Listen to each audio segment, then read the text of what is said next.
Like and subscribe to my channel and click the bell icon to get new video updates. Analysis: why Erdogan's re-election bid in Turkey is not a safe bet. Recep Tayyip Erdogan, who wields near unbridled power in Turkey, is seeking another term in presidential and parliamentary elections scheduled for May.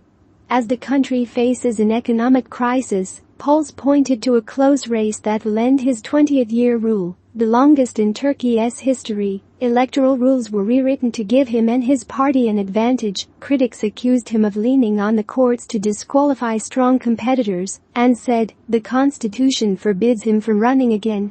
And that was before two powerful earthquakes devastated parts of the southeast of the country, leaving tens of thousands dead or missing, and sparking criticism of his government. The collapse of so many buildings has reignited long-standing complaints that builders are having to sacrifice safety for speed and cost. During a construction boom, been known of construction companies removing support columns from some stores and parking lots, and making changes to structural walls, building doors and windows. Survivors and opposition parties also say the government failed to respond adequately to one of Turkey's worst natural disasters. Erdogan has acknowledged that it was difficult to send urgent aid to all 10 affected provinces amid the harsh winter conditions, but insisted that all available funds had been mobilized to help by far-reaching forces in 2018. Turkey's inflation rate stood at around January nearly 58%, after hitting a 24-year peak of 85.5% in October.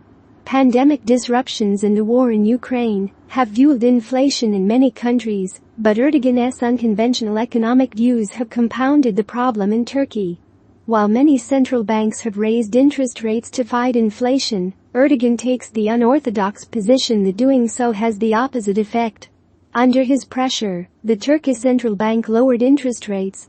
In pre-election pledges that will test the country's financial health, Erdogan has pledged to protect citizens' purchasing power by significantly increasing pensions, civil servant salaries and the minimum wage. Officials have indicated that Erdogan still sees May 14 as the ideal date.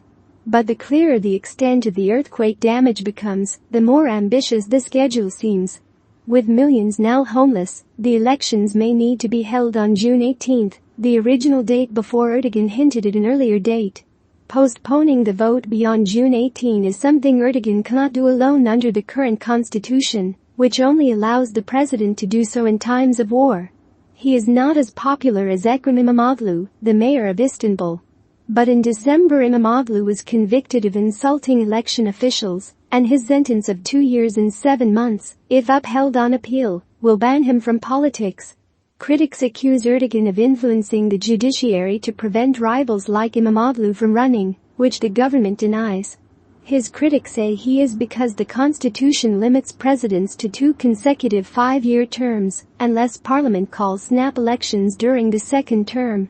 Officials in Erdogan's government say he is only in his first term for the purposes of this provision, having been elected directly by the people for the first time in 2018, a year after a referendum transitioned the country to a new presidential system. He was previously elected president by parliament in 2014 after 11 years as prime minister. The country's supreme electoral body has the final say on the eligibility of presidential candidates, and is unlikely to oppose Erdogan's bid.